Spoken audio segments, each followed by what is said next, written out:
wind had finally died down by the time dawn broke over the Rio Grande, leaving behind a silence so heavy it felt like a physical weight pressing against the adobe walls of the ranch house. It was late in the summer of 1878, and the New Mexico territory was a land that did not forgive weakness. Clara Monroe stood on her porch, wrapping a rough wool shawl tighter around her shoulders against the morning chill, staring out at a world washed clean and broken by the violence of the night. The storm had been a sudden, brutal thing.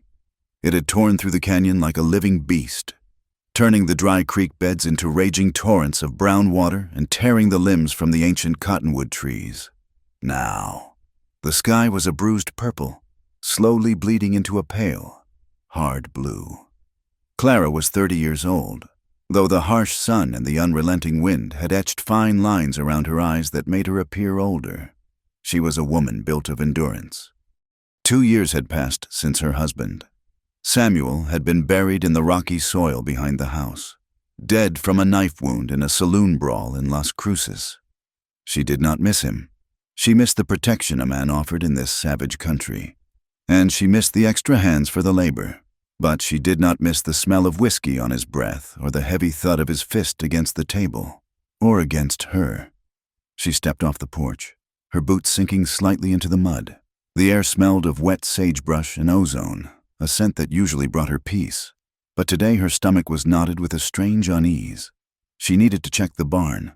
The roof had been leaking before the rain, and she feared the feed might be ruined. The barn stood 50 yards from the house, a low structure of timber and mud brick. As she rounded the corner of the corral, she stopped dead. Something was lying in the mud near the water trough. At first, she thought it was a calf that had strayed and been caught in the floodwaters.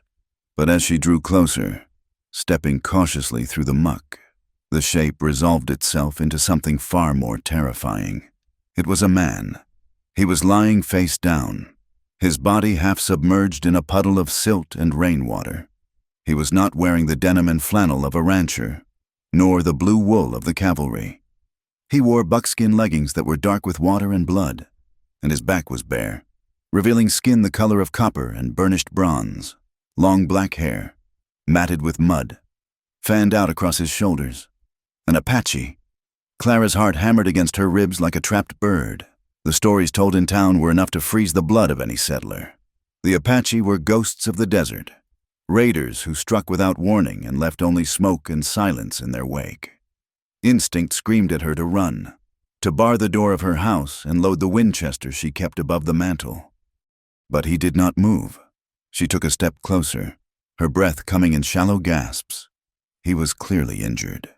A dark, angry wound marred his shoulder, and another gash ran along his ribs, the flesh torn and raw. He looked less like a warrior in that moment and more like a piece of driftwood discarded by the flood. Clara looked around, scanning the horizon. The red rock cliffs to the east stood silent sentinels. There were no other riders. No war party descending from the mesas. He was alone. She should leave him. If the cavalry found him here, they would hang him. If his own people found him here, they might kill her for being near him. But as she watched, a tremor ran through his body, a low, guttural moan escaping his lips. It was a sound of pure, animal suffering. Clara Monroe had buried a husband she did not love and a child she had loved more than life itself. She knew what death looked like, and she knew the sound of pain, without letting herself think, without letting the terror seize her legs. She moved. She knelt in the mud beside him. He was heavy, dead weight. She grabbed him by the shoulders, her hands slipping on his wet skin. He was burning up.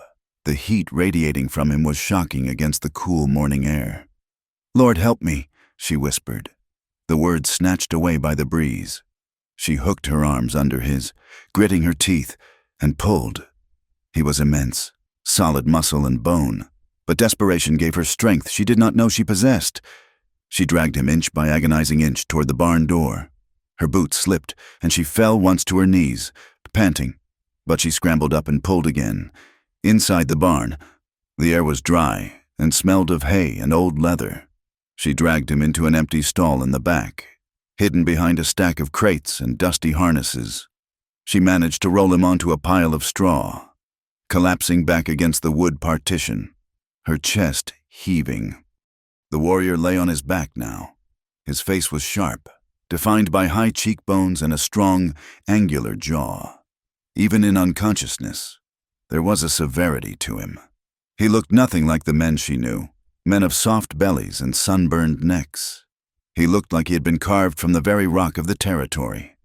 Clara stood on trembling legs. She had crossed a line now. By bringing him inside, she had made herself an accomplice to whatever he was and whatever he had done. She fetched a bucket of clean water and a bundle of rags from the tack room. For the next hour, she worked in silence. She cut away the ruined leather of his shirt.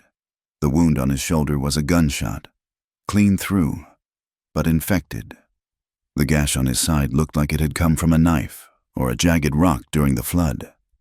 She cleaned the wounds with water and whiskey, her hands shaking only slightly.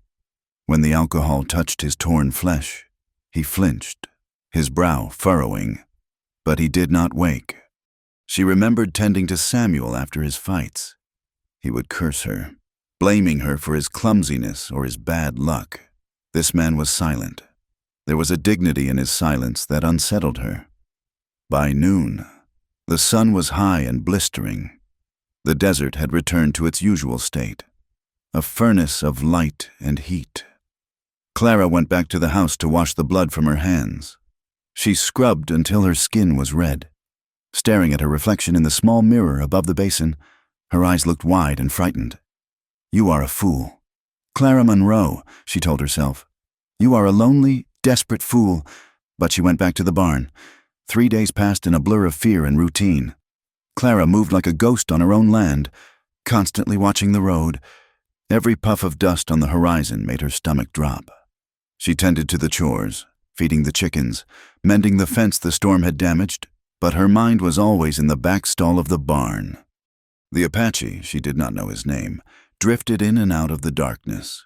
He was strong, his body fighting the infection with a ferocity she could feel when she pressed a cool cloth to his forehead. On the 4th afternoon, she was kneeling beside him, dribbling water into his mouth from a ladle. When his eyes snapped open, Clara gasped and scrambled backward, dropping the ladle. It clattered loudly on the wooden floor. His eyes were black, impossibly dark, and they did not look groggy or confused. They were sharp, focused, and filled with immediate, lethal intelligence. He tried to rise, his muscles bunching, but his body betrayed him. The fever and blood loss had taken too much. He collapsed back onto the straw, a hiss of breath escaping through his teeth. He looked at her. He did not speak. He did not ask for mercy. He simply watched her, his gaze tracking her every movement like a wolf cornered in a trap. "I am not going to hurt you," Clara said, her voice sounding thin and unnatural in the quiet barn. He said nothing. His hand moved toward his belt, reaching for a knife that was no longer there. Clara had removed it and hidden it in the house on the first day. "It is gone," she said, pointing to where his weapon would have been. "You are hurt. You were dying in the mud." He stared at her, his expression unreadable. Then he tried to crawl. He gripped the straw with his hands and dragged himself a few inches, his face twisting in agony. "Stop!" Clara moved forward, instinct overriding her fear. "You will tear the stitches! Stop it!" He collapsed again, sweat beading on his forehead. He looked at the barn door, where a sliver of sunlight cut through the gloom, and then back at her. It was a look of profound frustration, of a man who was not used to being helpless. "Here," she said, picking up the ladle and dipping it back into the bucket. She held it out to him, her hand trembling. He looked at the water, then at her face. For a long moment, the only sound was the buzzing of a fly near the rafters. Then, slowly, he lowered his head and drank. He drank greedily, the water spilling down his chin and onto his chest. When he finished, he looked at her again, and the hostility in his eyes had dimmed, replaced by a wary curiosity. That evening, the sound of hoofbeats shattered the quiet. Clara froze in her kitchen. She had just finished baking a loaf of cornbread. She wiped her hands on her apron and moved to the window. A single rider was coming up the track, leading a pack mule. It was Mr. Abernathy, the supply runner who came from town once a month. Panic, cold and sharp, flooded her veins. If he went into the barn, if he needed to water his mule, it would be over. She smoothed her hair and stepped out onto the porch, forcing a smile she did not feel. "Evening, Mrs. Monroe," Abernathy called out, pulling his horse to a halt. He was a thin, wiry man with a beard stained by tobacco juice. "Mighty fine storm we had, eh? I was worried it might have washed you away." "We are fine, Mr. Abernathy," Clara said, descending the steps to meet him, trying to keep him away from the barn. "Just a bit of mud to clear out." Abernathy spat a stream of brown juice into the dust. "You hear the news from Fort Selden? They say a renegade broke off from Victorio's band, a raider, killed 2 soldiers near the pass before vanishing. Cavalry is combing the hills. Have you seen anything strange?" Clara felt the blood drain from her face, but she kept her voice steady. "I have not seen a soul in weeks, Mr. Abernathy. Just the coyotes." "Well, you keep that rifle loaded. Ma'am, this one is a devil. They say a deserter, maybe, but dangerous all the same." He looked toward the barn. "Mind if I water Bessie? She is parched." Clara stepped into his path, her heart hammering so hard she thought he must hear it. "The trough is broken," she lied, the words tumbling out. "The storm cracked the wood. I have been hauling water from the well in buckets all day. I can fetch you one here." Abernathy looked at her, his eyes narrowing slightly. For a second, she thought he knew. She thought he could smell the deception on her. Then he shrugged. "Don't trouble yourself, Mrs. Monroe. We can make it to the crossing. Just wanted to check on you." He tipped his hat. "You take care now." Clara watched him ride away until he was nothing but a speck in the shimmering heat. Only then did she lean against the porch railing and vomit into the dust. The days turned into a week. The New Mexico landscape, usually so vast and empty, now felt claustrophobic. Every shadow looked like a soldier. Every rustle in the sagebrush sounded like a scout. The desert was a land of violent contrasts. To the west, the mountains rose in jagged teeth of purple and gray. To the east, the plains rolled out in an endless carpet of scrub and cactus. It was a place of rattlesnakes coiling in the shade of mesquite bushes, of red-tailed hawks circling in the blinding blue sky, of dry winds that cracked the lips and dried the skin. It was beautiful, but it was a beauty that demanded a price. Clara paid that price in anxiety. She questioned herself constantly. Was she crazy? Was she harboring a murderer? Mr. Abernathy had called him a devil, but when she looked at the man in her barn, she did not see a devil. She saw a man haunted by something that went deeper than the wounds on his body. Trust came slowly, in inches. It started with the food. She brought him stew, beef and potatoes, and he ate it with a quiet dignity, nodding his thanks. He watched her hands as she worked, changing his bandages. His gaze was intense, studying her face as if trying to solve a riddle. One afternoon, while she was checking the dressing on his shoulder, he spoke. "Taza," he whispered. His voice was like grinding stones, rough from disuse and thirst. Clara paused, her hand hovering over his skin. She looked into his eyes. "What?" He tapped his chest with a scarred finger. "Taza." "Taza," she repeated, testing the weight of the name. It sounded sharp, ancient. He nodded once, a short, sharp motion. Then he pointed at her. "Clara," she said softly. "Clara," he said. He struggled with the R, the sound unfamiliar to his tongue. It was a small thing, a simple exchange of sounds, but it shifted the air between them. He was no longer just the Indian. She was no longer just the white woman. That night, the heat did not break. The air remained thick and oppressive. Clara could not sleep. She lay in her bed, staring at the ceiling, listening to the silence of the house. She thought of Samuel, of the way he used to snore, of the heavy, suffocating weight of his body. She had learned to make herself small, to be invisible, but she did not feel invisible now. She felt hyper-aware of her own skin, of the blood pumping through her veins.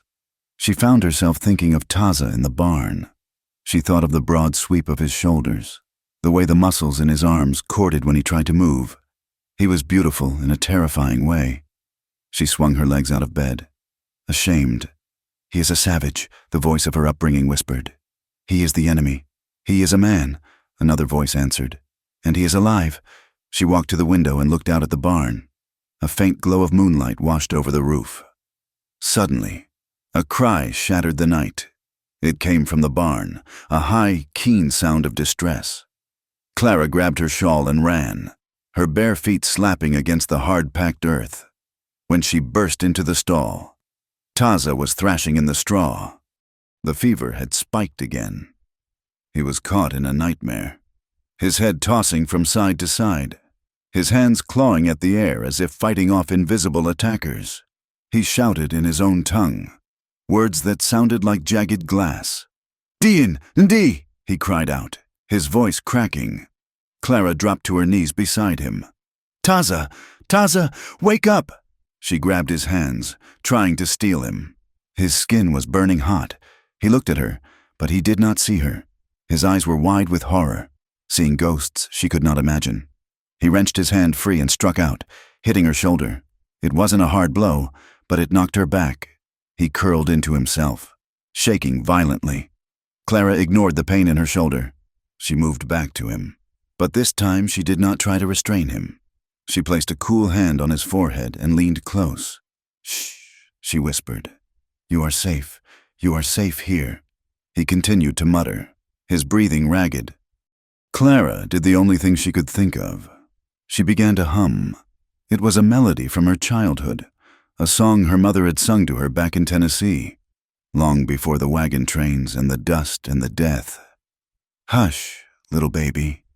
Don't say a word," she sang softly, her voice trembling slightly in the dark barn. "Mama's gonna buy you a mockingbird." The sound of the English words, soft and rhythmic, seemed to cut through the haze of his delirium. Taza stopped thrashing. His breathing hitched, then began to slow. He turned his head toward the sound of her voice. Clara kept singing, stroking the damp hair back from his forehead.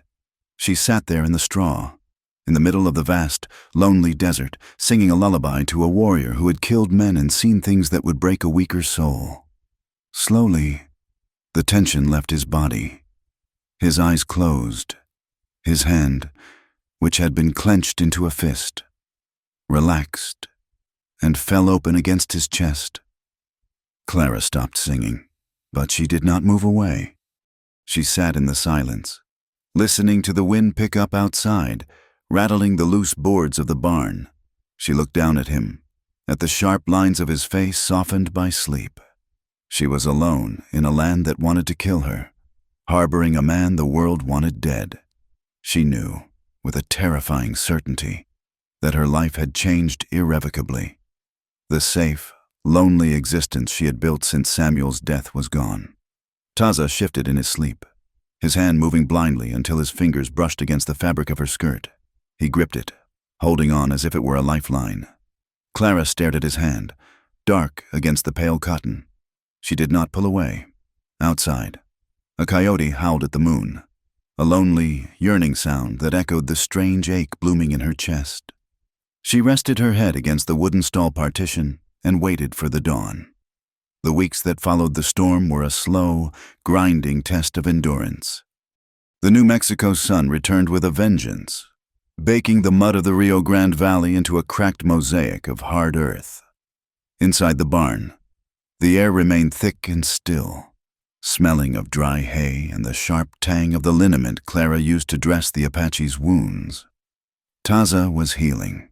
It was a process that seemed almost unnatural in its speed, as if his body simply refused to accept the inevitability of death.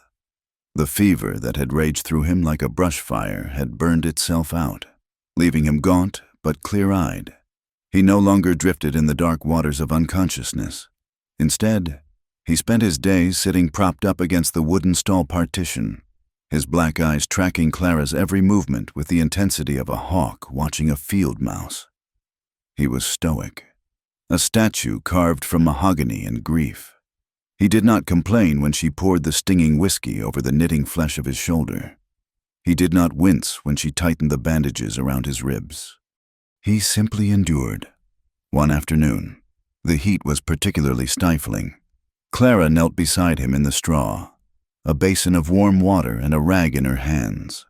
The wound on his shoulder had begun to scab over, but the edges were still angry and red. She reached out, dipping the rag into the water, intending to wipe away a smudge of dried blood near his collarbone. Her fingers brushed his skin. In a blur of motion too fast for her eyes to follow, Taza's hand shot up. He seized her wrist. Clara gasped, the basin tipping and splashing water onto her skirt. His grip was iron, his fingers digging into the tender flesh of her forearm with crushing force. For a heartbeat, the barn dissolved. She was not the nurse. She was the prey. His eyes were wide, feral, stripped of all humanity by some sudden, waking nightmare. He looked at her, but she knew he was seeing a soldier, or a scout, or a ghost from his past. "Taza," she whispered, her voice shaking. "It is me. It is Clara." The sound of her voice seemed to drag him back from a great distance. He blinked, the wildness in his gaze receding like a tide going out.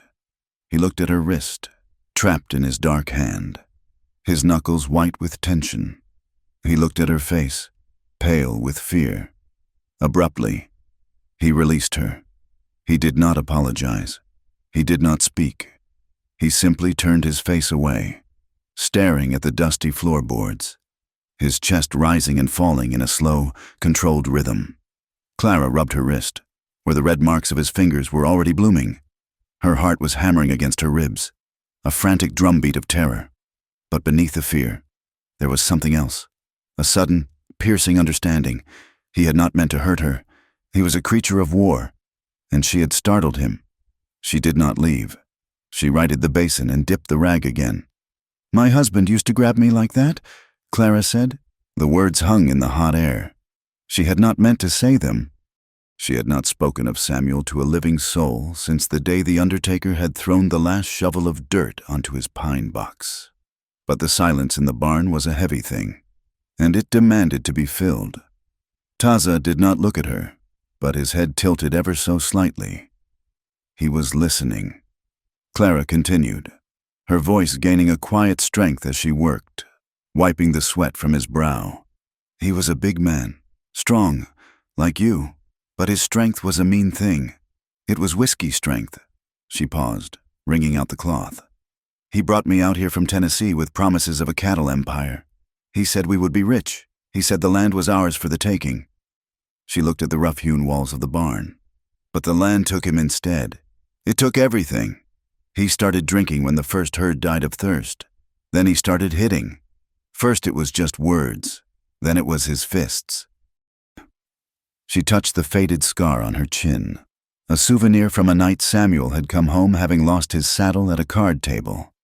"I had a baby," she said, the confession tumbling out of her, raw and bleeding. "A little girl, Rose. She was born in the winter of '76. She was so small. Samuel, he would not fetch the doctor when the fever took her. He said it was just a cough. He said doctors cost money we did not have." Clara's hands stopped moving. She stared at the dust motes dancing in the shaft of sunlight. "She died in my arms while he slept off a drunk in the next room. I buried her myself, under the cottonwood tree." Silence stretched between them, long and profound. Clara felt a flush of shame rise in her neck. Why was she telling this to him? To an Apache raider who likely had blood on his own hands. Taza turned his head slowly. His eyes found hers. And for the first time, the hardness was gone. There was no judgment in his gaze, no pity. There was only a deep, resonant recognition. It was the look of a man who had walked through the fire and knew the smell of the ashes. He cleared his throat, a rough, grating sound. "Men," Taza said, his voice heavy with the accent of his people, the English words clumsy and thick on his tongue. "Men are blind." Clara looked at him, surprised. It was the most he had spoken in days. "White men?" Taza continued. struggling to find the words. They want land. They want gold. They eat the world. He gestured to his own chest. Apache. We fight. We kill to keep the world. But blood. He shook his head. Blood drowns us all. He shifted, wincing as the movement pulled at his healing ribs. I rode with Victorio. Great chief. But the war, it changes. We raid a settlement. Not soldiers. Farmers. Women. He looked at Clara, his eyes dark with a haunted memory. I saw a woman, like you. She held a child. My brother. He did not stop. He struck them down. Taza's hand clenched into a fist in the straw. I killed the soldier who came after. I killed many, but I could not kill the memory of the child. He exhaled, a long, shuddering breath. I left in the night. Now I am Godiego. How do you say? A ghost? No, an outcast. The blue coats hunt me. My people hunt me. I belong to the wind. Clara stared at him. The monster the town whispered about. The savage deserter sat before her, broken by his own conscience. He was not a devil. He was a man who had reached his limit of sorrow. You are safe here, Clara said again. And this time, she meant it with every fiber of her being. As Taza's strength returned, the barn became too small a world for him. He was restless, pacing the small stall like a caged panther. The danger of discovery was constant, but leaving him in the filth of the animals felt increasingly wrong to Clara. One evening, as the twilight painted the desert in shades of violet and bruised orange, she made a decision. Come, she said, standing at the barn door. Taza looked at her, wary. Where? Inside, she said, gesturing to the adobe ranch house. The air is better, and I have cooked a roast. He hesitated. For an Apache warrior to enter the home of a white settler was to cross a boundary that had been drawn in blood for decades. But he nodded, rising slowly, favoring his left side. He walked with a limp, but his movements were still graceful, silent. When he crossed the threshold of her kitchen, he seemed to fill the room. The house, which had felt empty and echoing for 2 years, suddenly felt charged with electricity. They ate by the light of the hearth fire. Clara sat at the head of the small pine table, and Taza sat opposite her. He held the fork awkwardly at first, then set it down and used a piece of bread to scoop the meat and potatoes. It was a quiet, domestic scene, but the tension underneath was palpable. Every creak of the house settling in the cooling air made them both freeze. They were two fugitives, one running from the law, the other running from her past, breaking bread in the eye of a storm. Clara watched him eat. He ate with hunger, but not with greed. He saved a piece of meat, wrapping it in a scrap of cloth and tucking it into his belt pouch, an old habit of survival. The food is good, he said, meeting her eyes. It is just a rabbit, Clara said, feeling a sudden, girlish flush in her cheeks. I trapped it this morning. You are. Good hunter, Taza said. Clara smiled, a genuine small smile. I have to be. The peace was shattered 3 nights later. The sun had gone down, leaving the sky a bruised black. Clara and Taza were in the kitchen. Taza mending a tear in his moccasin with a bone needle. Clara sewing a button on a shirt. The silence was comfortable now. A shared solitude. Then came the thunder of hooves. Not one horse, but many. Taza was on his feet before the sound had even fully registered. He moved to the shadows of the hallway, pressing himself flat against the wall, his hand instinctively going to the knife Clara had returned to him. Stay back, Clara hissed, blowing out the oil lamp on the table. She grabbed the double-barreled shotgun from its hooks above the door and stepped out onto the porch. 5 riders sat in the yard, their horses shifting nervously in the dust. Torches flickered in their hands, casting long, dancing shadows that made their faces look like skulls. Clara recognized the lead rider, J.T. Miller, a drift cowboy who worked the expansive Double R spread north of town. He was a man who enjoyed his whiskey and his cruelty in equal measure. Evening, Widow Monroe, Miller shouted, his voice slurred. Sorry to call on you so late. Get off my land, Miller, Clara said, leveling the shotgun at his chest. I have nothing for you. Miller laughed, a harsh, barking sound. Now, now! Don't be unneighborly. We are tracking a stray, a two-legged stray. Some of the boys found tracks down by the wash. Apache tracks. They lead this way. Clara's grip on the shotgun tightened until her fingers ached.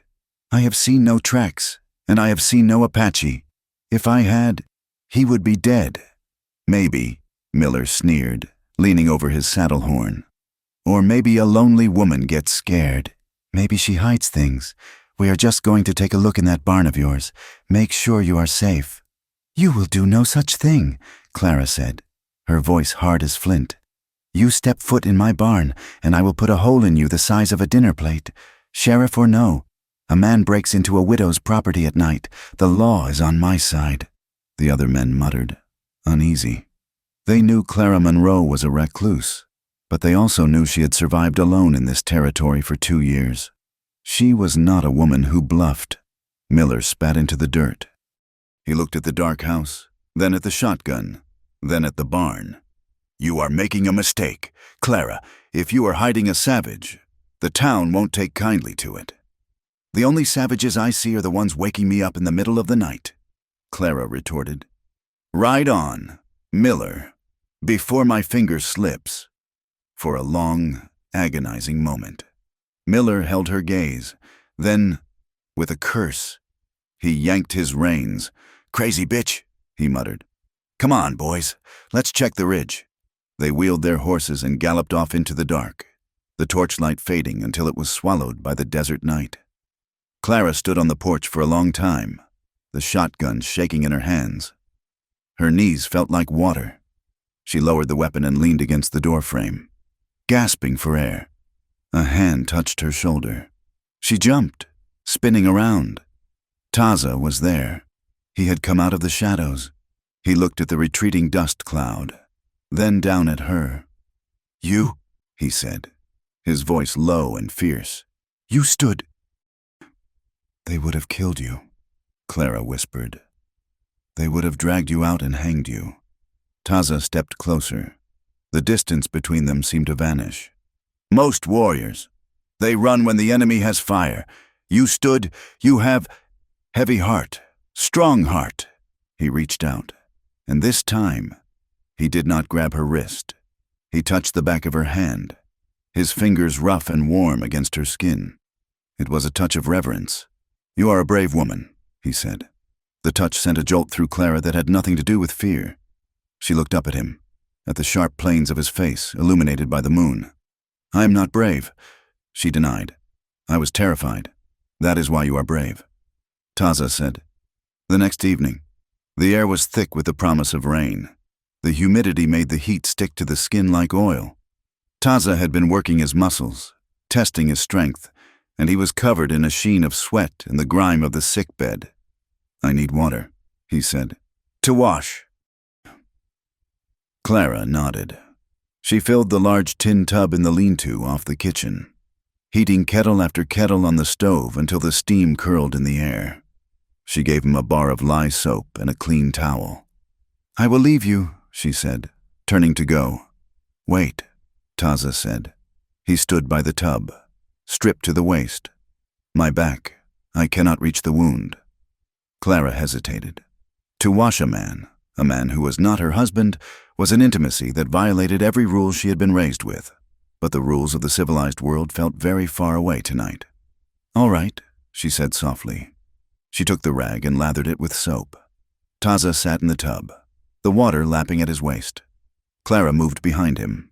His back was a map of violence. It was not just the fresh wound from the soldier's bullet. There were old scars, white and jagged lines that crisscrossed his copper skin.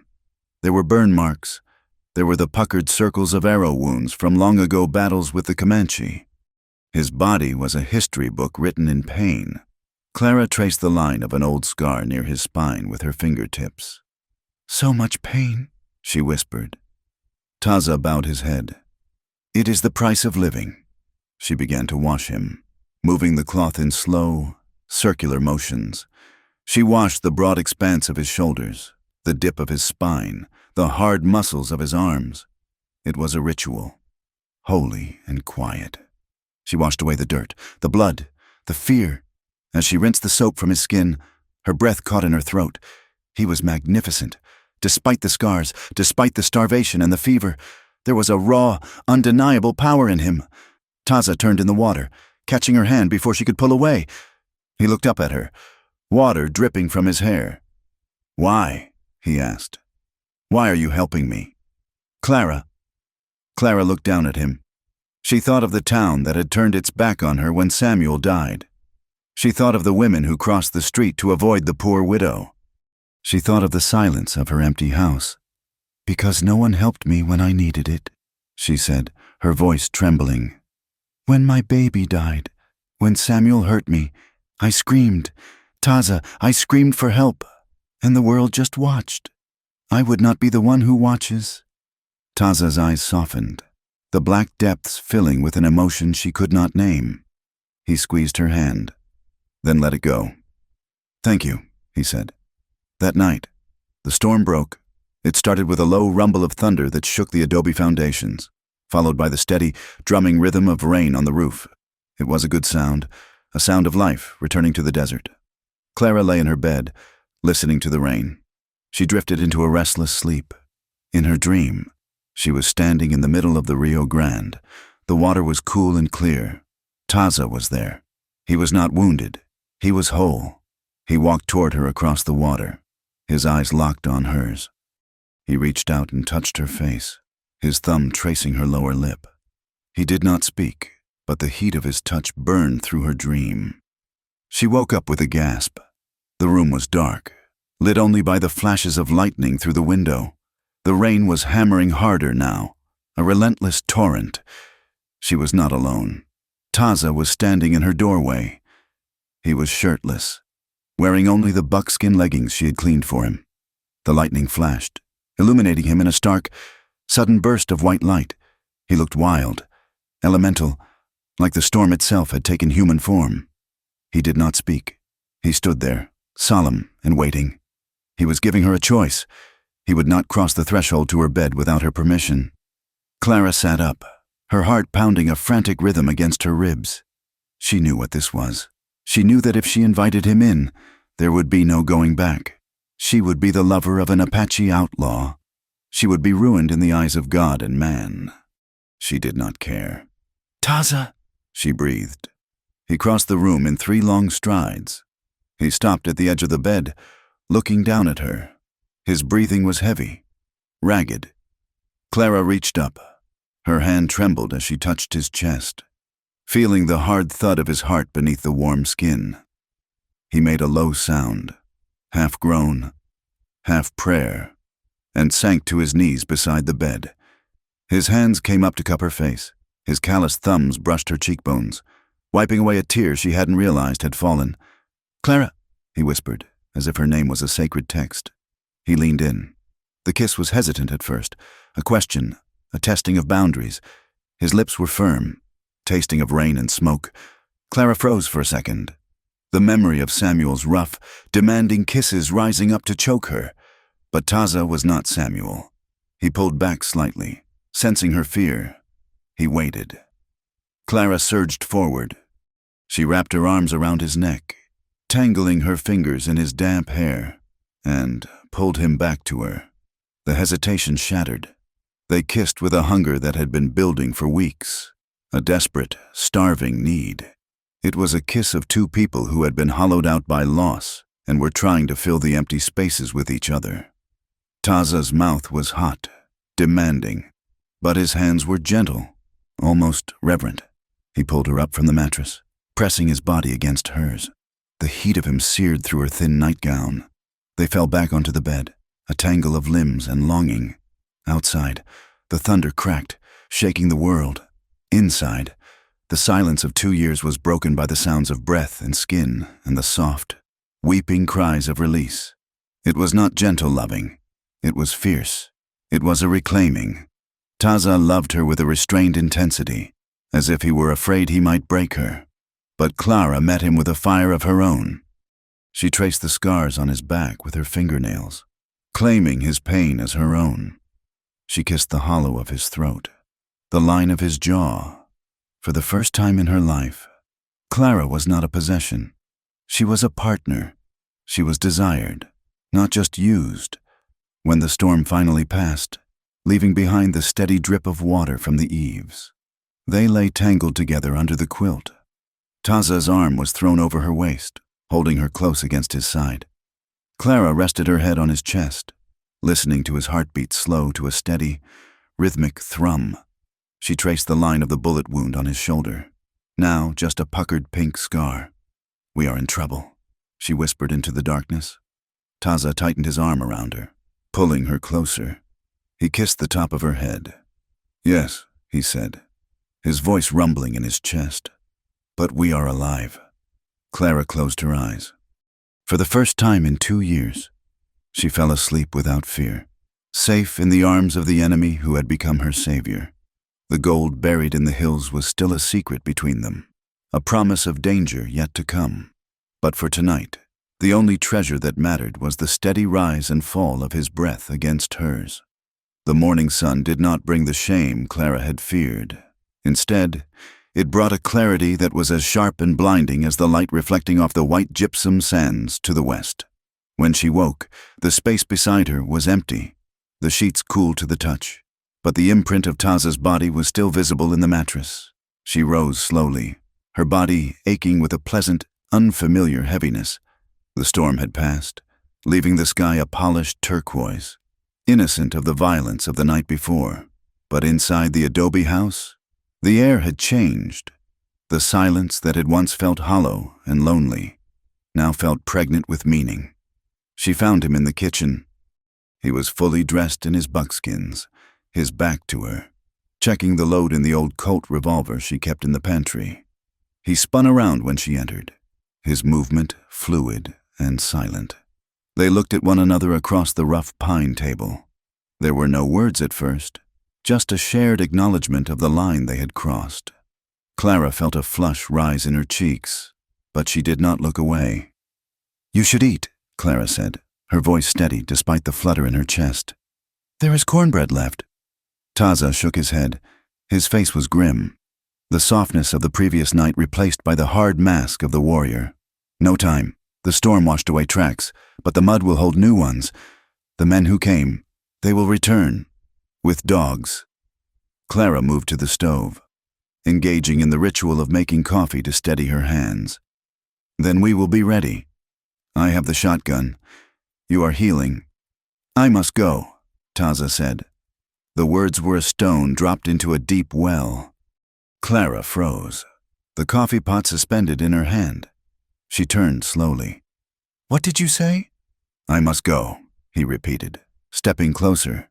The scent of him, rain, leather, and sage, filled her senses. "I stay. You die. They find me here. They burn this house. They hang you for aiding an Apache. I cannot watch another woman die because of me." "So you will just leave?" Clara asked, her voice rising. "You will walk out into the desert, wounded, with no horse and no food, and let them hunt you down like a dog?" "Better a dog dies in the desert than a hawk in a cage," Taza said. He reached out, his hand hovering near her face, but he did not touch her. He pulled back, as if denying himself the comfort. "You gave me life. Clara, I will not pay you back with death. You do not get to decide that for me," Clara snapped. She set the pot down with a clang that rang through the small kitchen. She crossed the distance between them and grabbed his vest, her knuckles white. "I am already in danger. Taza, do you think Miller and his boys will just forget? They know I stood up to them. They know I am hiding something. If you leave, I am alone against them. Is that what you want?" Taza looked down at her, his black eyes tormented. "You are safer without the savage. I am safer with the man," she corrected him fiercely. "I am safer with you." He stared at her for a long time, searching her face for any sign of hesitation. When he found none, his shoulders slumped, the tension draining out of him. He reached into his belt and pulled out a folded piece of deer hide, darkened with age and grease. He laid it on the table and smoothed it out with his palm. "If I stay," he said quietly, "we need a way to leave. We need..." power. Clara looked down at the hide. It was covered in charcoal markings, jagged lines representing mountains, winding curves for rivers, and strange symbols she did not recognize. "What is this?" she asked. "A map," Taza said. He traced a line that followed the curve of the foothills to the north. "2 winters ago, my band, we raid a wagon train near Fort Craig. Not settlers, bluecoats. It was a payroll wagon." Clara's eyes widened. She had heard stories of the lost Union payroll, whispered about in saloons and trading posts. Most people thought it was a myth. "Gold?" she whispered. "Much gold," Taza said. "Heavy boxes. We took it. We rode hard, into the deep canyons where the horses could barely walk. We buried it in a cave, high up, place of the spirits." He looked at the map, his expression darkening. "The gold. It has bad medicine, blood on it. The soldiers fought hard. My cousin, Nanta, died there. 2 others. We buried them with the gold to guard it." "Why did you not go back for it?" Clara asked. "Cursed," Taza said simply. "After that raid, the sickness came to the tribe. Then the soldiers came with cannons. We thought the gold brought the anger of the spirits. We left it." He looked up at her, his gaze piercing. "But the white man's world? It runs on this metal. You have nothing. Clara, you starve on this land, this gold. It could buy you a life far away, a life where no one knows your name, where no one knows you touched an Apache." Clara looked at the charcoal drawing. She saw the violence in it, the blood of the soldiers and the warriors who had died for it. She hated the idea of it. It was money born of death. "I do not want blood money," she said. "It is survival money," Taza countered. "If we leave, we need horses. We need supplies. We need to go far, maybe to the north, where the snow hides the tracks. We cannot walk there." Clara looked around her kitchen, at the peeling plaster, the empty larder, the rifle leaning against the wall. She thought of the years of poverty, the winters where she had eaten boiled leather to survive, the bruises Samuel had given her because he felt small and poor. Poverty was its own kind of violence. "Show me," she said. They waited for the moon. Travel in the daylight was suicide. The territory was crawling with eyes. Bounty hunters, cavalry patrols, and the vengeful gaze of J.T. Miller's cowhands. When the sun finally dipped below the horizon, painting the sky in streaks of crimson and violet, they prepared to leave. Clara saddled her mare, a sturdy bay named Bess, and Taza took the old pack mule, a stubborn creature named Jasper. They moved in silence, wrapping the horses' hooves in burlap sacks to muffle their steps on the rocky ground. The night was cold, a sharp contrast to the blistering day. They rode north, keeping to the deep arroyos and the shadows of the mesas. Taza led the way, his eyes scanning the darkness, his body tense and alert. Clara followed, her Winchester resting across her saddle horn. The landscape was alien in the moonlight. The yucca plants looked like twisted specters, their spiked leaves reaching for the stars. The wind howled through the canyons, sounding like the voices of the dead men Taza had spoken of. 2 hours into the ride, the wind changed. "Stop!" Taza hissed, pulling the mule to a halt. He held up a hand, testing the air. Clara watched him, fear prickling at the base of her neck. "What is it?" she whispered. "Sand," he said. "A big wind is coming."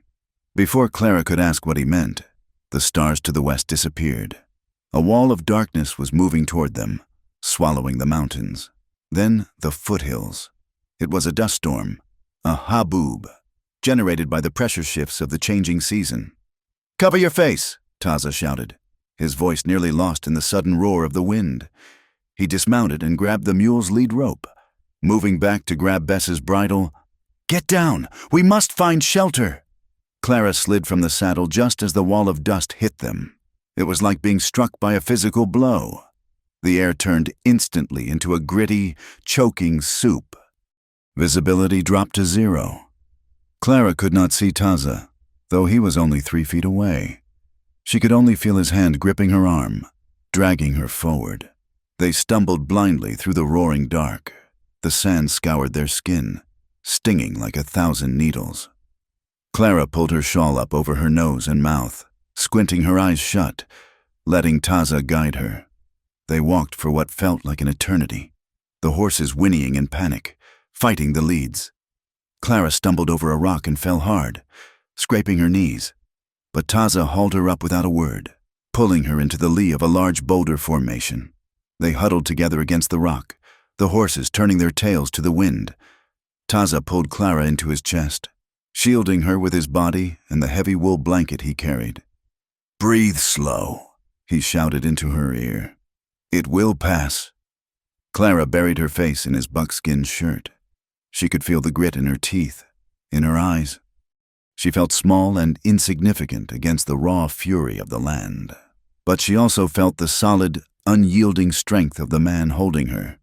In the chaos of the storm, he was the only fixed point in the universe. The wind raged for an hour, then died as quickly as it had risen. The silence that followed was deafening. They shook the sand from their clothes and mounted up again. The moon was hazy now, filtered through the lingering dust in the upper atmosphere. "Close now," Taza said, pointing toward a jagged cleft in the canyon wall ahead. The cave was not easy to reach. They had to leave the horses in a box canyon and climb the last 300 yards on foot, scrambling over loose shale and navigating narrow ledges that dropped away into black nothingness. The entrance was hidden behind a thicket of dry mesquite. Taza pushed the branches aside and lit a small torch he had prepared from a piece of resin-soaked wood. "Stay behind me," he commanded. They stepped inside. The air in the cave was cool and smelled of dry earth and something else, something metallic and old. The torchlight flickered, casting long, dancing shadows on the limestone walls. The cave narrowed, then opened up into a small chamber. "Here," Taza said, his voice echoing softly. He lowered the torch. Clara gasped.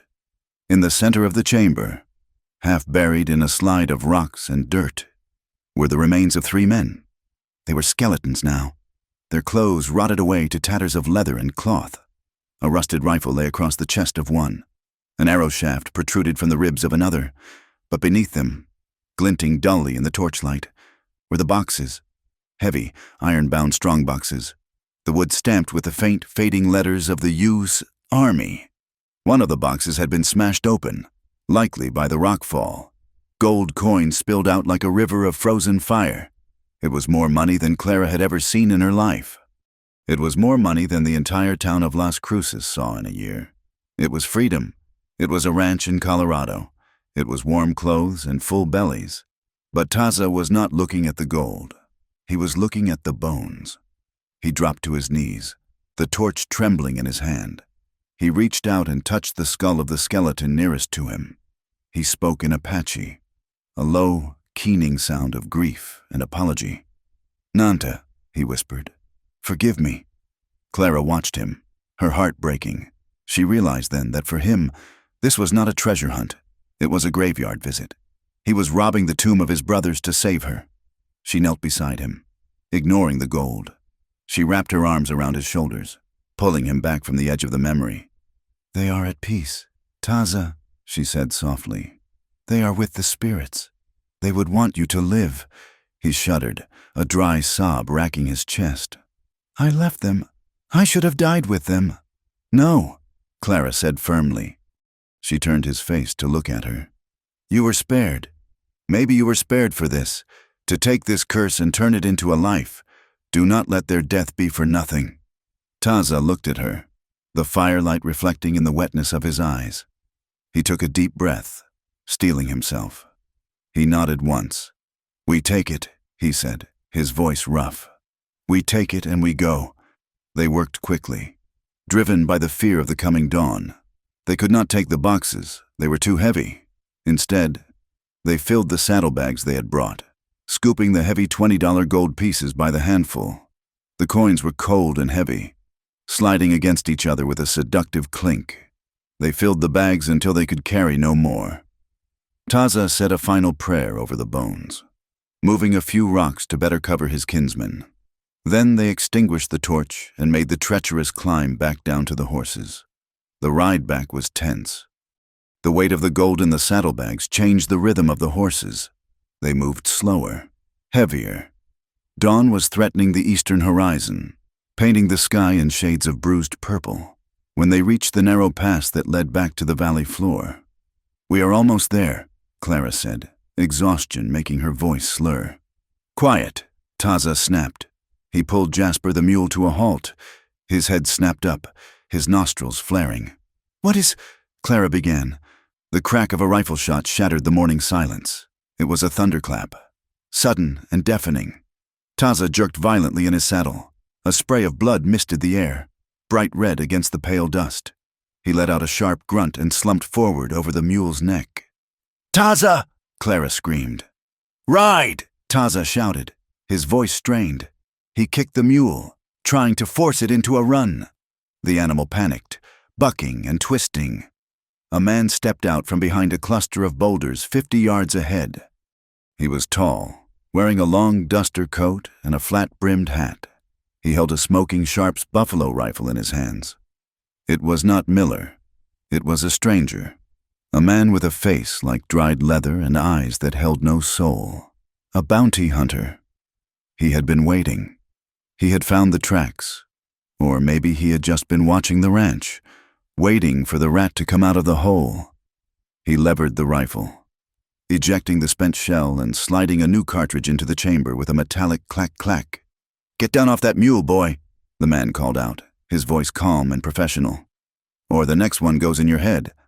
Taza slid from the mule, hitting the ground hard. He stumbled, clutching his left shoulder. The blood was flowing freely now, soaking his buckskins. He reached for his knife, but he was too weak, too slow. The bounty hunter raised the rifle again, aiming squarely at Taza's chest. He ignored Clara completely, dismissing her as a threat. $500, the man said, grinning. "Dead or alive? I prefer death. Less trouble on the ride back." Clara looked at Taza. He was on his knees, his face gray with pain. He looked at her, his eyes pleading, not for his life, but for her to run. Time seemed to slow down. Clara saw the bounty hunter's finger tighten on the trigger. She saw the gleam of the morning sun on the barrel of the Sharps rifle. She did not think. She did not weigh the moral consequences. She simply acted. She swung the Winchester carbine up from her saddle horn. She had hunted jackrabbits and coyotes for 2 years to keep from starving. She knew the weight of the gun. She knew the break of the trigger. She aimed not at the man's chest, but at the center of his mass, just as her father had taught her. "No!" the bounty hunter shouted. Seeing the movement too late, he swung the rifle toward her. Clara squeezed the trigger. The Winchester kicked hard against her shoulder. The report was a sharp crack, different from the boom of the buffalo gun. The bounty hunter dropped his rifle. He took a step back, looking down at his chest with a confused expression. A red stain was blossoming on his duster, right over his heart. He looked up at Clara, his mouth opening as if to speak. But only blood came out. He crumpled to the ground, falling face forward into the dust. He twitched once, and then was still. Silence rushed back into the canyon, louder than the gunshot. Clara sat frozen on her horse, the smoking rifle still pressed to her shoulder. Her ears were ringing. Her heart felt like it had stopped beating. "I killed a man," her mind whispered. "I just killed a man." She stared at the body. It looked like a bundle of rags now. It did not look like a threat anymore. "Clara!" The voice was weak. She turned her head. Taza was struggling to stand, one hand pressed to his bleeding shoulder. He was looking at her with an intensity that burned. She dropped the rifle. It clattered against the saddle fender. She slid off Bess and ran to him, her legs nearly giving out. "Taza!" she sobbed, reaching for him. He caught her with his good arm, pulling her against him. She buried her face in his neck, shaking uncontrollably. The adrenaline was crashing, leaving behind a cold, hollow horror. "I killed him!" she wept. "I killed him!" "You saved me," Taza rasped, his cheek pressed against her hair. "You are a warrior. Clara, you fought." "I am not a warrior," she cried. "I am a murderer. No, Taza said firmly, pulling back to look at her. His face was pale, but his eyes were fierce. You protected your own. That is not murder. That is life. In this land. That is the only law. He winced, fresh blood seeping through his fingers. Your shoulder, Clara gasped, snapping back to the present. We have to. It went through, Taza said through gritted teeth. Clean shot, but we cannot leave him here. The birds. They will circle. People will come. They had to bury him. It was the hardest work Clara had ever done. The ground was hard, packed caliche and rock. They took the bounty hunter's small entrenching tool from his saddlebag. Clara did most of the digging, while Taza sat on a rock, keeping watch, his face gray and sweating. They stripped the body of identification and weapons. His name, according to a folded paper in his pocket, was Silas Vane. He was from Texas. Clara threw the paper into the grave. When the hole was deep enough, shallow, but deep enough to keep the coyotes away for a while, they rolled Silas Vane into it. Clara could not look at his face. She shoveled the dirt back in, her tears mixing with the dust. They scattered rocks over the mound to hide the fresh earth. The sun was fully up now, a blistering eye staring down at their sin. We must go, Taza said. He stood, swaying slightly. Clara helped him mount the mule. She tied the bounty hunter's horse to her saddle horn. They could not leave it, and a spare horse would be useful.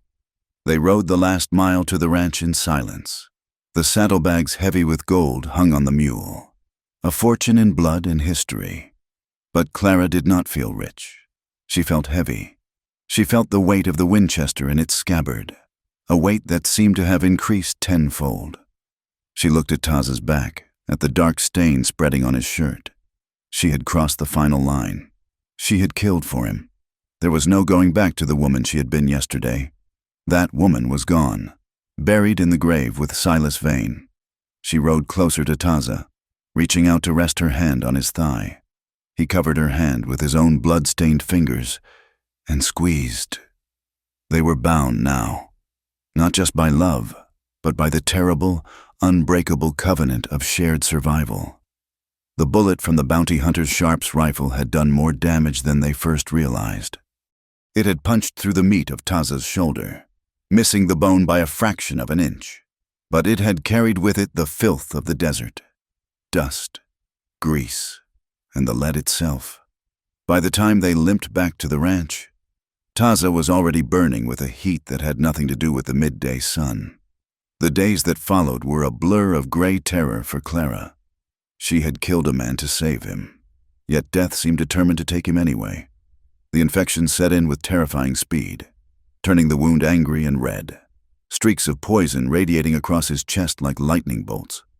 Clara did not sleep. She moved through the house like a specter, her eyes rimmed with red, her hands raw from wringing out clothes in boiling water. She powdered the wound with prickly pear mash and sage, remedies she had learned from an old Mexican woman years ago.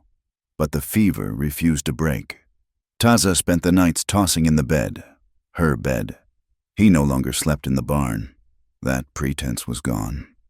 He spoke to people who were not there, his voice a hoarse rasp in the darkness. He called for Nanta, the cousin buried in the cave. He called for his mother. Once, he reached up and gripped Clara's wrist with a strength that bruised, looking at her with eyes that saw only fire. Go, he croaked, his teeth chattering. Soldiers coming. Go! I am not going anywhere, Clara whispered, pressing a cool, wet rag to his forehead. I am right here. You are safe. She poured broth down his throat, drop by drop. She cleaned the wound until her stomach churned at the smell of corruption.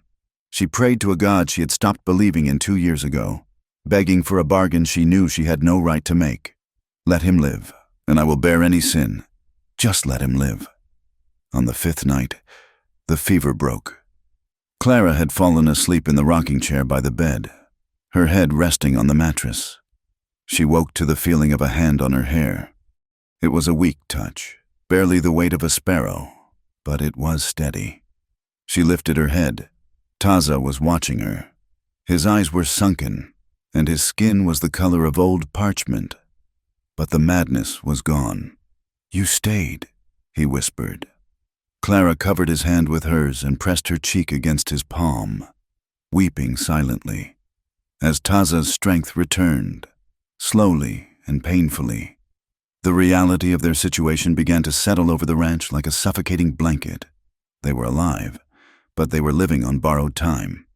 The saddlebags full of gold sat in the bottom of Clara's cedar chest, covered by quilts. Every time she walked past it, she felt the heavy, cold pull of the metal. It was a fortune. It was enough to buy the entire county. But here, in this crumbling adobe house, it was useless unless she could turn it into survival. They needed supplies. The winter would come eventually. And if they were to make the long journey north to Colorado, they needed thick coats, better tack for the horses, ammunition, and dried goods. Clara began making trips to town. She left Taza with a Winchester and a jug of water, locking the door from the outside to make it look abandoned. The town of Las Cruces was a sprawling, dusty collection of false front buildings and adobe hovels. Clara walked with her head down, her bonnet pulled low. She went to the dry goods store on the far side of town, a place where she was less known. She felt like a thief. When she pulled a single heavy gold coin from her purse to pay for a new set of saddlebags and 3 sacks of flour, her hand shook. The shopkeeper, a balding man with spectacles named Mr. Henderson, took the coin. He bit it, then looked at her with raised eyebrows. "This is Spanish gold, ma'am, or Union issue?" he asked, turning it over in the light. "It was my husband's," Clara lied, the falsehood tasting like ash in her mouth. "He kept it for emergencies. Times are hard." "That they are," Henderson muttered, dropping the coin into his till. "That they are. Name?" "Mrs. Bennett," Clara said. "Sarah Bennett. I am passing through on my way to Santa Fe." She bought quickly and quietly a new skinning knife, wool blankets, a heavy canvas coat that would fit broad shoulders. She loaded the supplies onto her pack mule, feeling the eyes of the men on the porch burning into her back. Rumors were spreading. She heard them in the whispers at the livery stable and the hushed conversations near the water pump. They found a horse wandering near the canyon, a ranch hand was saying as Clara walked past. The saddle was still on it, blood on the leather. "Someone says it belonged to that bounty hunter, Vane. Maybe the Apache got him," another man spat. "They say there is a ghost in the hills, a raider who does not die." Clara kept walking, her heart hammering against her ribs. They knew something had happened. It was only a matter of time before they connected the wandering horse to the widow who lived alone near the river. The danger arrived on a Tuesday afternoon, wearing a black frock coat and carrying a Bible. Clara was in the kitchen, kneading dough. Taza was sitting at the table, cleaning the parts of the Colt revolver. He was moving better now, though his left arm was still stiff. The sound of buggy wheels on the gravel drive made them both freeze. Clara moved to the window. "It is the preacher," she whispered, her blood running cold. "Reverend Caldwell." Caldwell was a man of God who believed in fire and brimstone more than mercy. He had presided over Samuel's funeral, looking at Clara with cold, judging eyes as if wondering what sin she had committed to deserve a dead husband. "Hide," Clara hissed. There was no time to get to the barn. Taza moved with silent urgency to the pantry. There was a loose section of floorboards there, covering a small root cellar that Samuel had dug years ago to keep potatoes cool. It was tight, dark, and smelled of damp earth, but it was the only place. Taza slid into the hole, taking the revolver with him. Clara replaced the boards and threw a rag rug over them just as the heavy knock echoed on the front door. She took a breath, wiped the flour from her hands, and opened the door. Reverend Caldwell stood there, his hat in his hand. He was a tall, gaunt man with eyes like flint. "Mrs. Monroe," he said.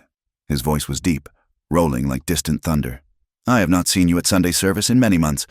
I have been busy." "Reverend," Clara said, blocking the doorway. "The ranch takes all my time." "The Lord's work should take precedence," he said, stepping forward. He did not ask to come in. He simply assumed he would be welcomed. Clara had no choice but to step back. He walked into the kitchen, his eyes scanning the room. He looked at the 2 coffee cups on the table. Clara had forgotten to clear them. "You have company?" Caldwell asked, nodding at the cups. "Mr. Abernathy stopped by earlier." Clara lied smoothly. "To check the fences." Caldwell hummed, a sound of skepticism. He walked around the small room, running a finger along the mantel. He stopped near the pantry door. Clara felt a bead of sweat roll down her spine. Taza was directly beneath the Reverend's boots. If he coughed, if he shifted, if the floorboard creaked. "There is talk in town." "Clara," Caldwell said, dropping the formalities. "Dark talk. A man is missing. A bounty hunter. And people say they have seen smoke rising from your chimney at odd hours. They say you are buying men's clothing." He turned to face her, his eyes boring into hers. "I am here to save your soul. Woman, if you are harboring a fugitive, if you have fallen into sin with some drifter, you must confess. The Lord is forgiving, but the law is not." Clara straightened her spine. She thought of the gold in the chest. She thought of the man beneath the floor, the man who had held her through the storm. "My soul is between me and God." "Reverend," she said, her voice hard, "and my business is my own. I bought clothes for myself because winter is coming and a widow must do a man's work. If the town has nothing better to do than gossip about a woman trying to survive, then may God forgive them for their idleness." Caldwell stared at her. For a moment, the air in the kitchen was thick enough to choke on. He took a step toward her, looming. "Beware, Clara Monroe," he whispered. "The devil wears many faces. Sometimes he comes as a serpent, sometimes he comes as a man." He looked down at the rug covering the loose boards. He paused. Clara stopped breathing. Then he turned and walked out. "Good day, Mrs. Monroe," he called over his shoulder. Clara watched him ride away until he was out of sight. She locked the door and ran to the pantry, tearing the rug aside and prying up the boards. Taza climbed out. He was covered in dust, his face grim. He held the revolver in his hand, the hammer cocked. He had been ready to kill a man of God to protect her. "He knows," Taza said quietly. "He smells the lie." "He suspects," Clara corrected, though her hands were trembling. "He has no proof." "He will bring proof," Taza said. "He will bring men." That night, the fear was a physical presence in the house, but it pushed them closer together rather than apart. They knew their time was running out. The plan had to be executed now. "We leave in 2 days." Taza said, "My shoulder, it is strong enough to ride. We take the mountain pass to the north. It is hard, but they will not look for us there." Clara nodded. She was mending his buckskin shirt by the light of the fire. "Colorado," she said softly. "Is it truly safe there?" "The mountains are big," Taza said. "Big enough to hide 2 ghosts." He sat across from her, watching the needle flash in the firelight. "Clara," she looked up. "You could stay," he said. "You have the gold now. You could go to Santa Fe, buy a house, be a lady. You do not have to run with me." Clara set the sewing down. "Is that what you want? For me to leave?" Taza looked into the fire. "I want you to live, a life with an Apache. It is a hard road. People will spit on you. You will have no home but the saddle." "I have had a home," Clara said, standing up. She walked around the table and stood before him. "I had a home with 4 walls and a roof, and I was lonelier than I have ever been in the desert.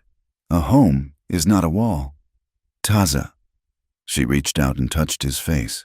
He leaned into her hand, his eyes closing. "I want a life with you," she said, her voice trembling with the weight of the confession. "I do not care if it is hard. I do not care if they spit. I want to wake up and know you are there.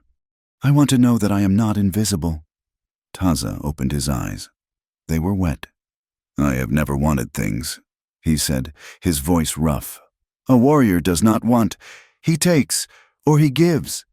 But now—" He took her hand and pressed it to his chest. "Now I want to.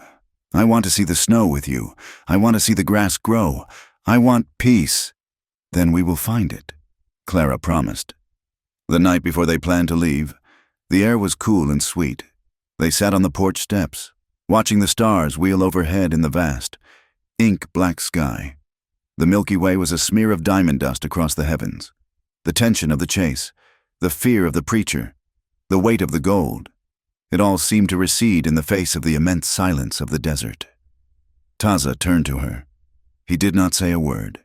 He simply reached out and pulled her into his lap. Clara went willingly. She wrapped her arms around his neck, burying her face in the crook of his shoulder.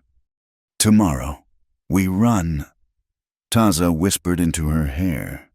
Tonight, we are here. He kissed her. It was not the desperate, hungry kiss of their first night. This was slow. It was deep. It was a tasting of souls.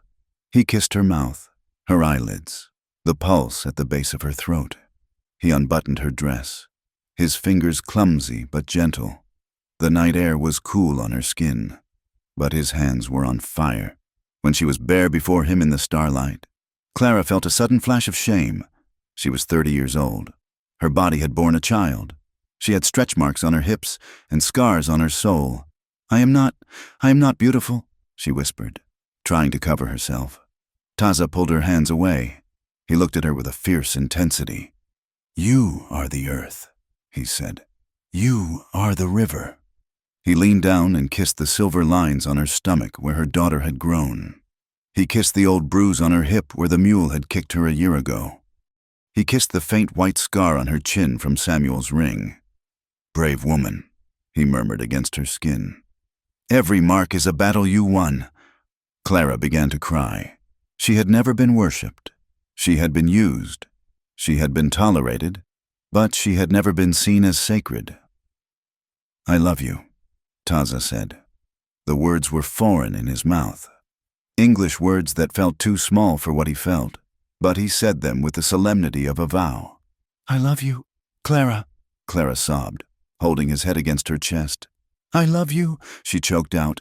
I love you. They made love right there on the porch, under the watching stars.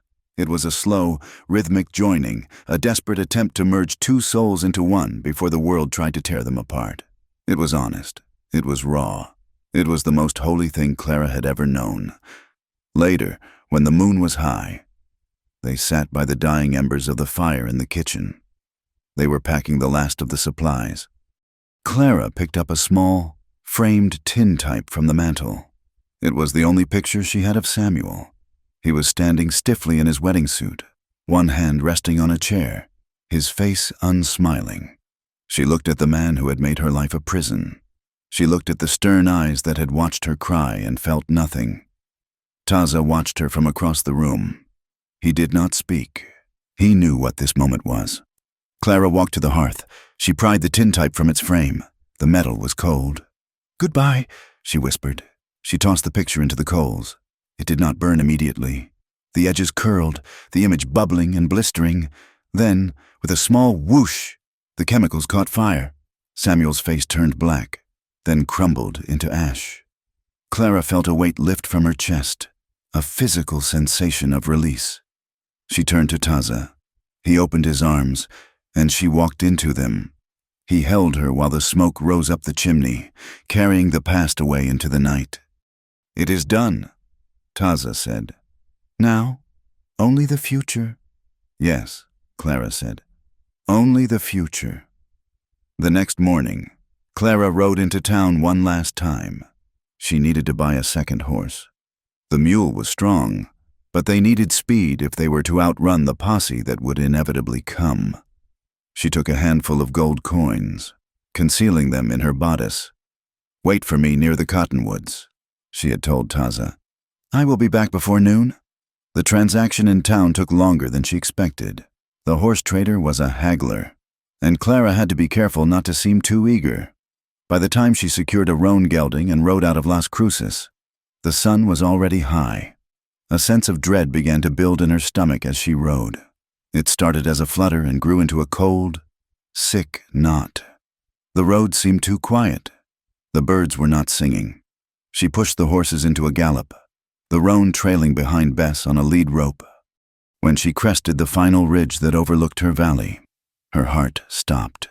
Smoke, not the thin, gray wisp of a cooking fire.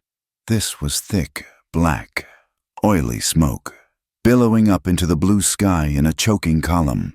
"No!" Clara screamed. "No!" She kicked Bess into a run, flying down the rocky path, reckless of the danger. As the ranch came into view, the horror unfolded. The barn was an inferno. Flames licked through the roof, consuming the dry timber and hay with a roaring hunger. The heat hit her face even from 50 yards away. The corral fences were smashed. Clara pulled the horses to a sliding halt in the yard, leaping from the saddle before they had stopped moving. "Taza!" she screamed, running toward the house. "Taza!" The house had been ransacked. The door was kicked in, hanging off its hinges. Inside, the table was overturned, the flour sacks slashed, white powder covering the floor like snow. The cedar chest was smashed open, the quilts torn. They had come. The preacher, Miller, the town. Clara ran back out into the yard, spinning in circles, her eyes wild. "Taza!" There was no answer, only the roar of the fire. Then she saw it. Near the gate, where the big cottonwood tree stood. A rope had been thrown over a thick branch. It was a noose. It swung gently in the hot wind, empty. But beneath it, the dirt was churned up by many hooves. There was blood on the ground, a lot of blood, and drag marks leading away, toward the river. They hadn't just found him, they had taken him. Clara fell to her knees in the dust, a scream tearing from her throat that sounded like something animal and broken. The fire roared behind her, consuming the life she had known, while the empty noose swayed in front of her, a promise of the violence yet to come. The drag marks in the dust told a story of violence that made Clara's stomach churn with bile and terror. They led away from the burning barn, past the empty noose swaying in the hot wind, and down toward the thicket of cottonwoods and willows that lined the Rio Grande. Clara did not scream again. The scream had died in her throat, replaced by a cold, vibrating focus. She scrambled back into the saddle of her mare, grabbing the lead rope of the roan gelding she had just purchased. She kicked Bess into a gallop, tearing through the sagebrush toward the river, her eyes scanning the ground for the churned earth that marked the passage of men and horses. She found the spot near a bend in the river where the water ran slowly and brown. The tracks of the posse, shod hooves, heavy and deep, milled around in a chaotic circle before heading back toward town. But there was another set of tracks, footprints, bare feet, slipping and sliding in the mud, disappearing into the dense canebrake that choked the riverbank. "Taza!" she hissed, her voice low, fearful of carrying over the water. A rustle in the reeds was her only answer. Clara dismounted, the Winchester carbine sweaty in her hands. She pushed through the sharp canes, the leaves slicing at her face. He was crouched in the mud, half submerged in the water to hide his scent. He looked like a demon rising from the earth. His face was swollen, one eye shut, his lips split and bleeding. His hands were bound in front of him with rough hemp rope, the fibers digging into his wrists. "Clara," he rasped. He did not look relieved.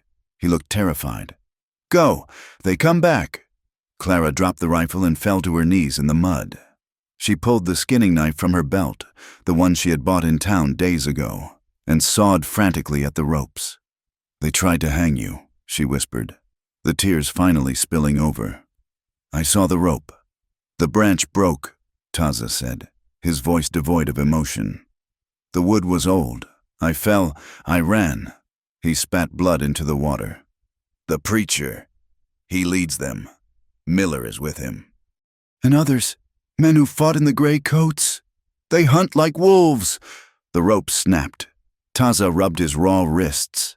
He looked at the horses waiting on the bank. He looked at the saddlebags on the roan, the bags Clara had filled with supplies, and tucked deep inside, the pouch of heavy gold coins she had transferred before leaving town.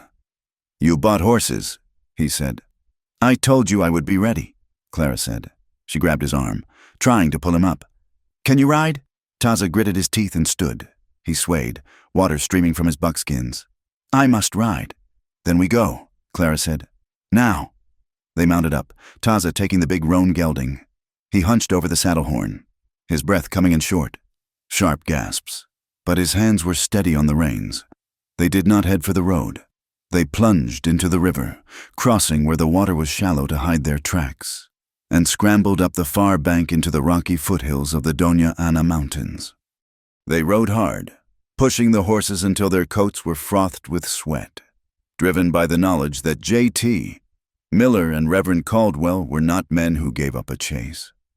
Night fell like a hammer blow, plunging the desert into absolute blackness. They kept moving, navigating by the shape of the mountains against the stars. We need to reach the high pass, Taza called out over the wind. The lava flows. Horses cannot track there. Clara nodded, though she was so exhausted she could barely keep her head up. Her thighs burned from the saddle, and her hands were blistered. They were ascending a narrow ridge, the ground falling away steeply on either side into ink-black canyons. When the shot rang out, it was a crack of thunder from nowhere. Taza jerked forward. The sound of the bullet striking flesh was a wet, heavy thud that Clara felt in her own chest. Taza! She screamed. A muzzle flash blossomed from the rocks 300 yards below them. A hidden rifleman. A sentry left behind, or a scout who had flanked them. Taza did not fall. He slumped over the neck of the roan, gripping the mane with one hand. Ride! He roared, a sound of pure defiance. Don't stop! Another shot whined past Clara's ear, snapping the air like a whip. She slapped the rump of Taza's horse, and they scrambled up the loose shale of the ridge. Sparks flying from the iron shoes of the horses, they crested the top and plunged down into the darkness of the other side, sliding and stumbling, reckless in their desperation. They rode for another hour, winding deep into the labyrinth of canyons where the moonlight could not reach.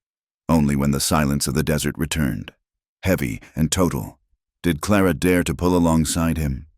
Taza, she whispered. He was leaning dangerously to the left.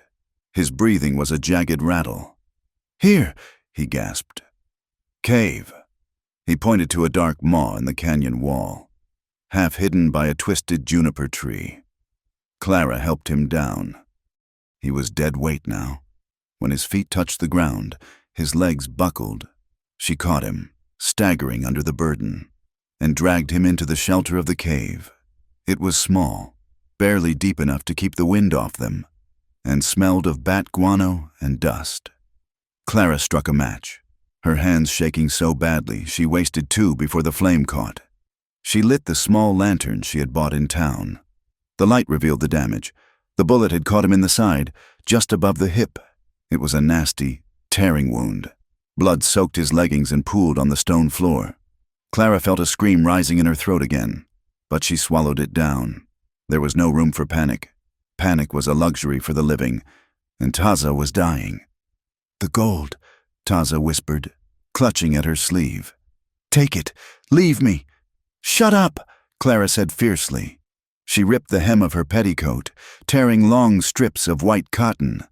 I am not taking the gold, and I am not leaving you. She worked with a grim efficiency she did not know she possessed. She used the rest of the water to clean the wound. She packed it with the last of the sage she had in her pocket. She bound it tight, pulling the strips of cloth until Taza groaned and passed out from the pain. The night was an eternity of cold and fear. Taza burned. The fever from the previous infection had been a smoldering coal. This was a wildfire. He tossed and turned on the hard stone, his body arching in spasms. He began to speak. It was not English. It was the harsh, guttural, flowing language of the Apache. He was shouting orders, crying out names of men long dead. He was back in the wars. He was watching his village burn. He was seeing the faces of the women and children he had failed to protect. Nante, he shouted, reaching up to claw at the empty air. Two! Clara gathered him into her arms. She sat with her back against the cave wall, pulling his head onto her lap. She wrapped the heavy wool blankets around them both, creating a cocoon against the freezing desert night. "I am here," she whispered, rocking him. "I am here," he thrashed, striking out.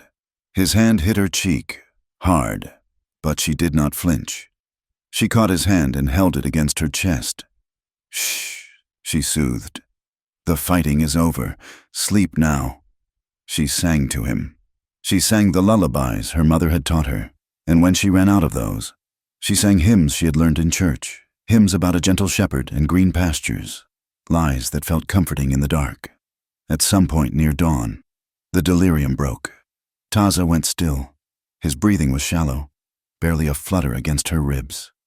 Clara, terrified, pressed her ear to his chest, listening to the slow, struggling beat of his heart. "Do not you dare," she whispered into the silence.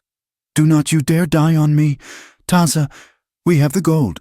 We have the future. You promised." He did not answer, but his heart kept beating.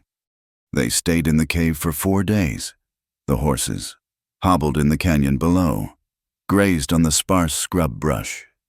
Clara became a creature of the wild, the woman who had been afraid of her own shadow, who had flinched at the sound of a loud voice, was gone. In her place was something forged of iron. She rationed their water to the last drop. She took the Winchester and hunted. She killed a rattlesnake that ventured too close to the cave, pinned its head with a rock, and cut off its head. She skinned it and roasted the meat over a tiny fire made of dried dung and twigs, hidden deep in the cave so no smoke would rise. She fed Taza the snake meat, chewing it first to soften it when he was too weak to chew. She forced water between his cracked lips. She watched the canyon rim for hours, her eyes narrowing against the glare, the rifle resting easily across her knees. She dared J.T. Miller to come. She dared the preacher to show his face. She would put a bullet in him without a second of hesitation. On the 5th morning, Taza opened his eyes. They were clear. The gloss of fever was gone. He looked at Clara, who was cleaning her rifle by the entrance. She was thin, her face smudged with soot, her hair a tangled mess, her dress torn and dirty. "Clara," he whispered. She dropped the rag and scrambled to him. "You are awake." He reached up and touched her face. His fingers were rough, trembling. "You look terrible." Clara let out a wet, choking laugh. "You do not look much better, warrior." He tried to sit up, but winced and fell back. "The men, I have not seen them," Clara said. "We are deep in the Organ Mountains. Even the devil would get lost here." Taza looked at the roof of the cave. "I should be dead. The spirits. They stood at the door. I heard them." "I told them to go away," Clara said fiercely. "I told them you were mine." Taza turned his head to look at her. His gaze was heavy with an emotion that stole the breath from her lungs. "I have lived 30 winters," he said softly. "I have fought the Comanche. I have fought the Bluecoats. I rode from the sunrise to the sunset. But in these weeks, in this cave, with you," he paused, swallowing hard. "I have lived more than all those years." Clara leaned down and kissed his forehead. "Then live a little longer. We have a long way to go." They moved 2 days later. They had to. The water in the canteen was gone, and the horses were getting restless. Taza could not sit on a saddle, so Clara tied him to the roan. She led the horses, walking on foot, picking a path through the scree and cactus. They moved north, always north, keeping to the high ground. They found the cabin by accident. It was an old trapper's shack, built of logs that had turned silver with age, nestled in a high-hanging valley where a spring bubbled out of the rock. It was abandoned, the roof half caved in, the door hanging on leather hinges, but it had a stone chimney, and it was hidden from the world below by a thick stand of ponderosa pine. "Home," Clara said, her voice cracking. They stayed there for 3 weeks. It was a time of healing, but also a time of quiet, desperate domesticity. Clara repaired the roof with pine boughs and mud. She swept the dirt floor. She used the gold, just 1 coin, hammered flat with a rock, to make a fishing lure and caught trout in the stream. Taza grew stronger. He began to walk, leaning on a stick Clara had fashioned for him. He taught her how to read the wind. He taught her the names of the plants, which ones would heal a wound, which ones would stop a bellyache. They were Adam and Eve in a broken paradise, surrounded by a world that wanted to destroy them. The gold sat in the corner in the saddlebags, a silent third presence in the room. They rarely spoke of it. It was the means to an end, but it was not the end itself. One night, the first frost of autumn settled over the valley. The air was crisp and smelled of pine resin. They built a fire in the stone hearth. Clara sat between Taza's legs, her back resting against his chest. His arms were wrapped around her, his chin resting on the top of her head. "It is getting cold," Taza said. His voice was deeper now, stronger. "Yes," Clara said. "Winter comes early in the high country. We cannot stay here," Taza said. The words were spoken gently, but they cut deep. "The snow will trap us, and when the snow melts, the men will come. They will see the smoke." Clara closed her eyes. She knew he was right. This peace was a fragile bubble, waiting to burst. "I know," she whispered. "Colorado," Taza said. "We must cross the Raton Pass before the big snows. There is a valley there. My father told me about it. Green grass, water, no people." "We will go," Clara said, "as soon as you can ride." She turned in his arms to face him. The firelight danced in his black eyes. She saw the scars on his face, the gray hairs at his temples. She saw the man who had been a raider, a killer, a ghost. And she saw the man who had learned to love her with a tenderness that broke her heart. "I am afraid," she confessed. "I am afraid we will never stop running." Taza took her face in his hands. "We stop when we find peace, but peace is not a place. Clara, it is this." He pressed his hand over her heart. "It is us." He kissed her, and it was a kiss of promise. It tasted of wood smoke and survival. "I will not lose you," Clara said, gripping his wrists. "I refuse to let you die in the cave. I refuse to let the world take you now. You gave me back my soul. Taza, I will fight the whole territory to keep you." Taza smiled, a rare, true smile that crinkled the corners of his eyes. "Then the territory should be afraid." They slept that night wrapped in each other's arms, the fire crackling and popping. Outside, the wind howled through the pines, whispering of snow and wolves and men with ropes. But inside, in the circle of warmth, they were safe. But Clara slept lightly, her hand resting on the stock of the Winchester. She knew the respite was over. The dawn would bring the road again, and she was ready. She was no longer the widow Monroe. She was the woman who rode with the Apache. She was the woman who carried gold and death in her saddlebags. And she would live. They would live. Even if she had to burn the world down to make it happen. The winter in the Colorado Territory was a beast with white teeth. It howled down from the jagged spine of the San Juan Mountains, burying the high valleys in drifts of snow that reached the eaves of the cabin. But the cabin held.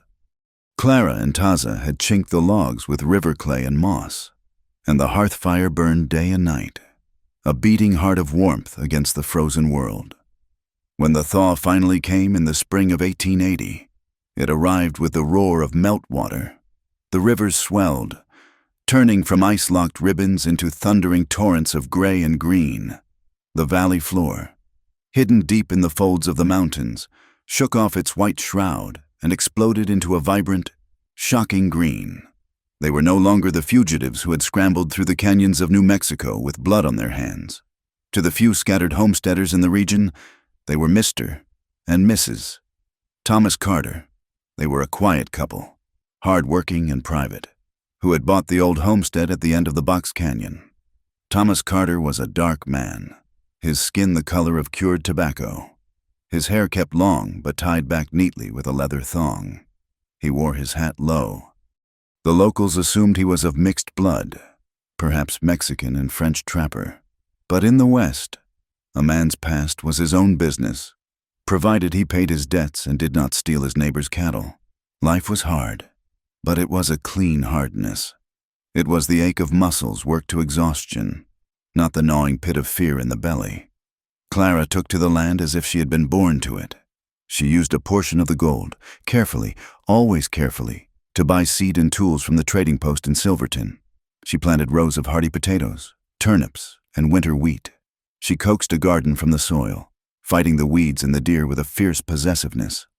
Taza worked beside her. His shoulder still pained him when the storms rolled in, a deep, dull ache where the bullet had passed through. And his limp was more pronounced after a long day of clearing rocks. But he did not complain. He built a new barn, hewing the timbers himself. He mended the fences. He hunted the elk that came down from the high timber, moving through the forest with a silence that unnerved the few men who saw him. The gold remained their dark secret. Clara had hidden the bulk of it beneath the floorboards of the root cellar, packed in greased canvas to keep the damp out. It was a fortune that could have built a palace in San Francisco or a mansion in New York. Here, it was just insurance against starvation. To explain the occasional purchase of new tools or the bolt of fine calico cloth, Clara invented a fiction. "My cousin Martha in St. Louis," she told the nosy shopkeeper's wife in town. "Her husband passed and left her quite well off. She sends us a little help now and then. God bless her soul." It was a lie, but it was a safe lie. It allowed them to live without the crushing weight of poverty that had defined Clara's life for so long. As the summer solstice approached, the days stretched out long and golden. The valley hummed with the sound of bees and the distant rush of the river. The silence that had once defined Taza began to fracture, replaced by something new. Language. In the evenings, when the work was done and they sat on the porch watching the light fade from the peaks, he began to teach her. "Tzil," he said, pointing to the mountain. "Tzil," Clara repeated, feeling the shape of the word in her mouth. "Tu," he said, pointing to the water in the bucket. "Tu." He taught her the words for wind, for fire, for horse. He taught her the names of the stars that wheeled overhead, and in return, she read to him from the few books she had acquired, poetry by Longfellow, and worn copies of newspapers that were months old. They laughed now. It was a rusty sound at first, unused to the air, but it grew stronger. One evening, Taza tried to milk the new cow, a temperamental Jersey named Bessie. The cow kicked over the bucket, soaking Taza's leggings in warm milk. He sat there in the muck, looking so shocked and offended that Clara doubled over, laughing until tears streamed down her face. Taza scowled for a moment. Then a grin cracked his face, wide and white, and he laughed with her, a deep, booming sound that echoed off the canyon walls. It was in the quiet of late July that the world shifted again. Clara had been feeling strange for weeks, a dizziness when she stood up too fast, an aversion to the smell of frying bacon. She had thought it was just the heat, or perhaps the fatigue of the harvest, but then she missed her bleeding time, and then she missed it again. She found Taza in the barn, sharpening a scythe. The air smelled of sweet hay and horses. "Thomas," she said, using his false name as they always did during the day. He looked up, sensing the shift in her tone. He set the stone down. "Clara?" She walked to him, her hands resting on her stomach. She wore a simple dress of blue calico, faded by the sun. "I think—" She stopped, her throat tight. "I think we are going to need a cradle." Taza stared at her. The scythe slipped from his hand and clattered onto the floor. He stood motionless, his eyes wide, searching her face for a sign of a jest. "A child?" he whispered. "Yes," Clara said, a smile trembling on her lips. "A child." For a long moment, he did not move. Taza had seen so much death. He had seen the end of his world, the end of his people's freedom, the end of his own family, the idea of a beginning, a new life, created from their love, seemed too large for him to hold. Then he moved. He crossed the distance between them in a stride and fell to his knees. He wrapped his arms around her waist, pressing his face into the fabric of her dress against her belly. He did not speak. His shoulders shook. Clara combed her fingers through his dark hair, feeling the wetness of his tears soak through the cotton. It was a joy so sharp it felt like a wound. As the autumn gold began to touch the aspen trees, setting the mountainsides on fire with color, Their isolation was breached in a way they had not expected. Kindness. Their nearest neighbors were the Dawsons, a sturdy family from Ohio who ran a sawmill 5 miles down the valley. Ben Dawson had helped Taza pull a stuck wagon out of the mud in the spring, and his wife, Sarah, had exchanged seeds with Clara. One Sunday, the Dawsons rode up in their buckboard. "We are having a roast," Ben called out, his face ruddy and open. "Sarah made too much. We would be honored if you folks would join us. It gets lonely out here." Clara looked at Taza. His instinct was to retreat, to hide, to be the shadow. He looked at Ben Dawson, a white man with calloused hands and a smile that held no guile. Taza nodded once. They rode to the Dawson homestead. It was the first time they had sat at a table with other people since before the storm. The dinner was simple: roast venison, potatoes, and apple pie. The conversation was halting at first. Taza spoke little, his English still heavily accented, his sentences short. But Ben Dawson did not pry. He talked of timber prices, of the coming winter, of the rumors of the railroad coming to Durango. Sarah Dawson, a woman with kind eyes and flour on her apron, noticed Clara's hand resting protectively on her stomach. "When is the baby due, dear?" she asked softly. "February," Clara said. "Or maybe March." "A winter baby," Sarah smiled. "They are the strongest. The cold forges them." Taza looked up from his plate. He looked at Clara, then at the Dawsons.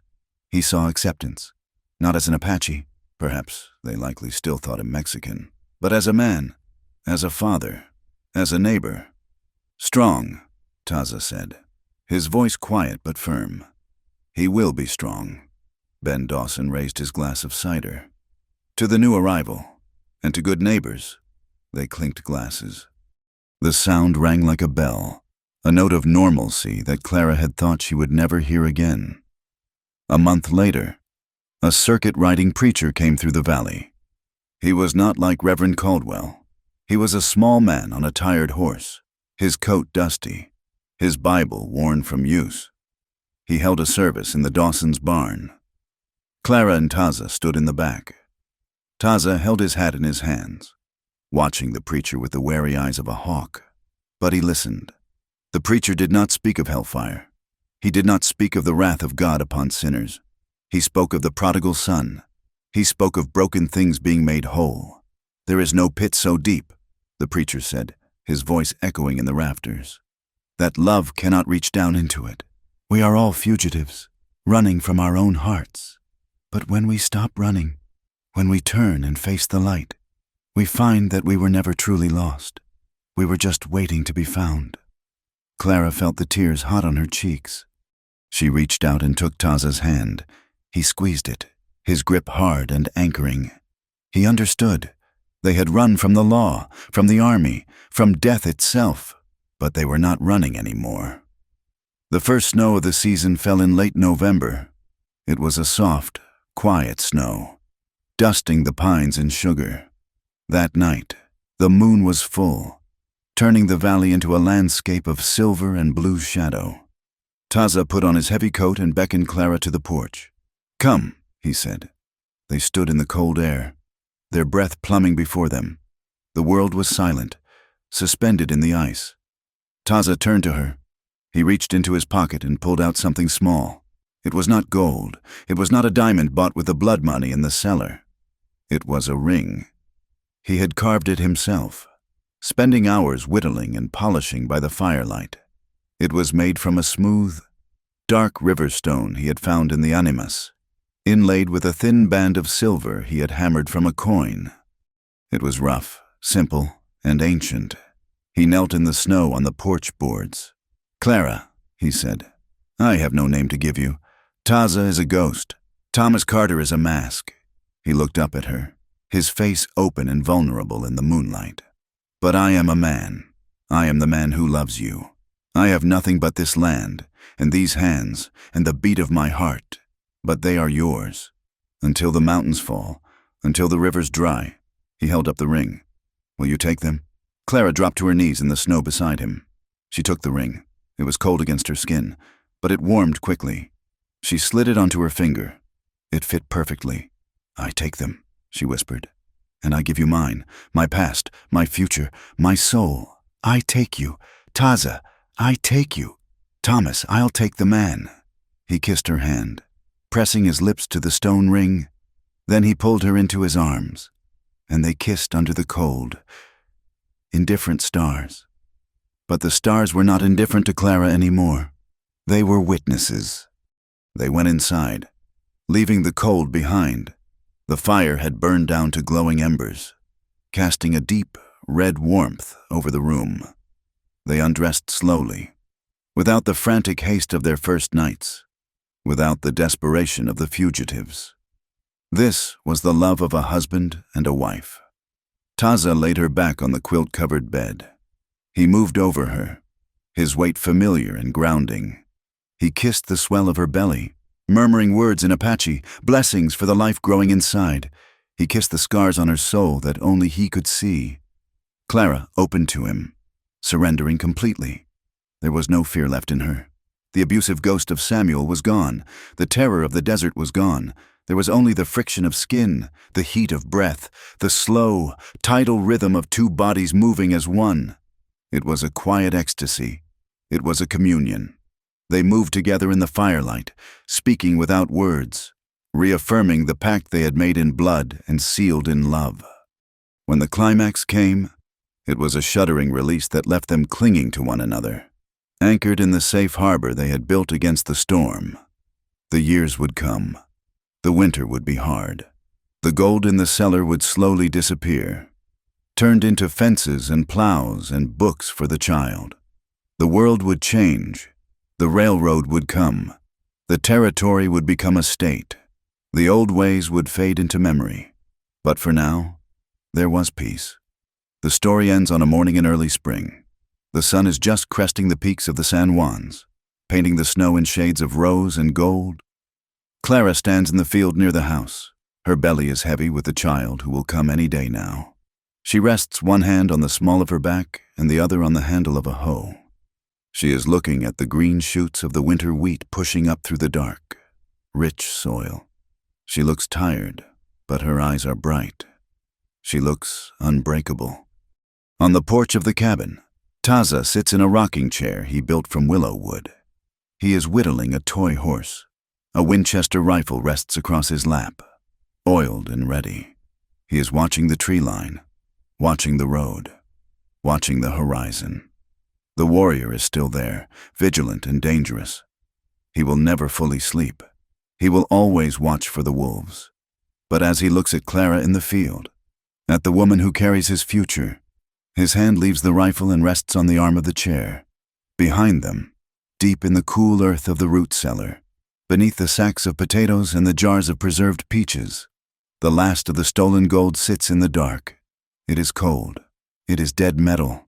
It matters little now. It was not the gold that saved them from the desert. It was not the gold that healed the wounds. It was the woman in the field.